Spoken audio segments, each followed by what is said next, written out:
ગુજરાતની ધરતી પર ફરી એકવાર ખેડૂતની હાલત કફોડી બની છે અને સરકાર માત્ર વચનો આપે છે માટે કોંગ્રેસ નેતા મનીષ દોશીએ સરકારને આડે હાથ લીધી છે. વિગતે ચર્ચા કરીશું. નમસ્કાર, હું છું પ્રથમ મોદી. આપ જોઈ રહ્યા છો નિર્ભય ન્યૂઝ. સમગ્ર રાજ્યના ખેડૂતો જે માટીને ભગવાન માને છે, એણે લોન લઈને મોંઘું બિયારણ ખરીદ્યું, આશા રાખી કે આ વર્ષે પાક સારો આવશે. કુદરતે દગો આપ્યો અને સરકારે તો જાણે કાણા બહેરા થઈને બેઠી છે.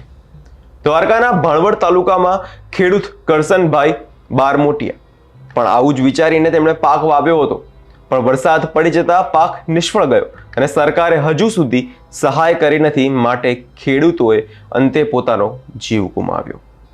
હા, ગુજરાતનો એક ખેડૂત ફરી એકવાર આત્મહત્યા કરીને બેઠો છે અને સરકાર છે જાણે મૌન છે. સરકાર તો ફક્ત તારીખ ઉપર તારીખ આપીને રમ્યા કરે છે. શું આ જ છે ખેડૂત પ્રેમી સરકાર, જેના પોસ્ટરમાં સ્મિત છે પણ ખેડૂતના ઘરમાં અંતે ખેડૂત રડી રહ્યો છે, જેના ભાષણમાં વિકાસ છે પણ ખેતરોમાં વિનાશ દેખાઈ રહ્યો છે? કરસનભાઈ એકલા નથી. સૌરાષ્ટ્રના હજારો ખેડૂતો કમોસમી વરસાદને કારણે લોનના બોજ તળે દબાયેલા છે અને સરકારની બેદરકારી વચ્ચે જીવ ગુમાઈ રહ્યા છે. સર્વેના નામે સમય પસાર થાય છે અને ખેડૂતનું મૃત્યુ આંકડાઓમાં ગાયબ થઈ જતું હોય છે. કોંગ્રેસ નેતા મનીષ દોશીએ આજે સરકાર પર કડક પ્રહાર કર્યા અને કહ્યું, ખેડૂત મરી જાય છે, સરકાર ફક્ત સર્વે થશે કહીને બેસી રહે છે. પાકના નુકસાનનો રિપોર્ટ આવે છે પહેલા ખેડૂત અંતે જીવન ખતમ થઈ જાય છે. કોંગ્રેસ નેતાનો સીધો સવાલ છે, ક્યાં સુધી ખેડૂત મરતા રહેશે અને ભાજપ સરકાર સર્વેના નાટક કરતી રહેશે? સાંભળીએ તેમણે વધુમાં શું કહ્યું. ગુજરાતમાં મોટા પ્રમાણમાં કમોસમી વરસાદ, એના કારણે ગુજરાતના ખેડૂતોની ખેતી સંપૂર્ણપણે નાશ પામી છે. એટલે કે કપાસના જીંડવા હોય, ખેતરમાંથી બહાર આવે એની પહેલા જ એમને મોટા પાયે કમોસમી વરસાદના કારણે નાશ પામ્યા. મગફળી ખેતરમાં પડી હતી, સંપૂર્ણપણે નાશ પામી. ડાંગર સંપૂર્ણપણે નાશ પામી ગઈ છે અને સોયાબીન સહિતના અન્ય પાકો પણ નાશ પામ્યા છે. ત્યારે ગુજરાતનો ખેડૂત પારાવાર આર્થિક મુશ્કેલીમાં ધકેલાઈ ગયો છે.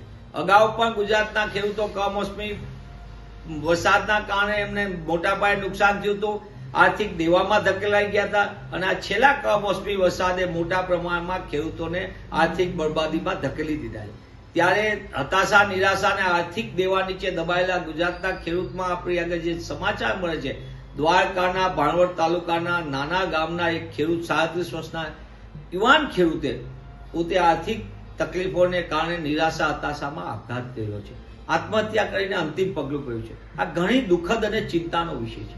હું આપના માધ્યમથી માંગ કરું છું કે સરકાર સર્વેના નામે નાટક બંધ કરીને તાત્કાલિકપણે ખેડૂતોને પૂરેપૂરું વળતર ચૂકવે. 100% પાક નાશ પામ્યો છે, 100% વળતર ચૂકવે, દેવા માફી કરે એમના, અને ગુજરાતના ખેડૂતને આર્થિક પાયમાલીથી બહાર લાવે તો જ એમનું જીવન ટકી શકશે. બીજી બાજુ કોંગ્રેસ પક્ષ તરીકે હું ગુજરાતના ખેડૂતોને પણ વિનંતી કરું છું, આપ કુદરતની થપાટ છે, આપ જગતનો તાત છો, આપ મહેરબાની કરીને હતાશા, નિરાશામાં ન ધકેલાઓ.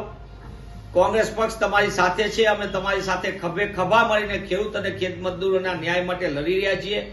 આપ અંતિમ પગલું ન ભરો, કારણ કે આપનું પરિવાર પણ ગુજરાત માટે ને જગત માટે જરૂરી છે. તેવા સંજોગોમાં સરકાર પોતે કોઈ ભાણવડના ખેડૂતે જે રીતે યુવાન ખેડૂતે અંતિમ પગલું ભર્યું, એવું બીજા કોઈ ખેડૂતો અંતિમ પગલું ન ભરે, તેની પહેલા તાત્કાલિક એમને આર્થિક સહાય કરે તો જ ગુજરાતનો ખેડૂત અને ખેતી બચશે, ખેત મજદૂર બચશે અને તો જ ગુજરાત પ્રગતિ કરશે. ભાણવડનો આ બનાવ એક ચેતવણી છે. જો હવે પણ સરકારની આંખ નહીં ખુલે તો ગુસ્સો હવે ગામડાઓમાંથી શહેરો સુધી પહોંચી જશે. ખેડૂત ફક્ત લોન ચૂકવવા માટે નથી જીવતો, ખેડૂત દેશને જીવાડે છે અને જ્યારે એ જ માણસ પોતાનો જીવ ગુમાવે છે ત્યારે તે સમયે કોઈ રાજકીય માફી પૂરતી હોતી નથી, તેમને ન્યાય જોઈતો હોય છે.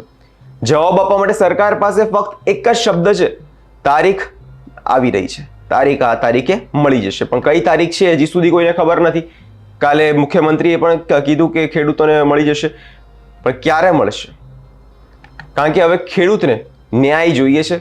ખેડૂત માગી રહ્યો છે કે એના પાક ધિરાણ સંપૂર્ણ રીતે માફ કરવામાં આવે. જ્યારે ઉદ્યોગપતિઓની જેને લોન લીધી હોય છે ત્યારે ઉદ્યોગપતિઓને તો આપણે જવા દેતા હોઈએ છીએ, જેમણે 25-40 કરોડની લોન લીધી હોય છે, ત્યારે તેના તો પાક બધું માફ થઈ જતું હોય છે. પણ આ ખેડૂતને ક્યાં એમ ન્યાય નથી મળતો.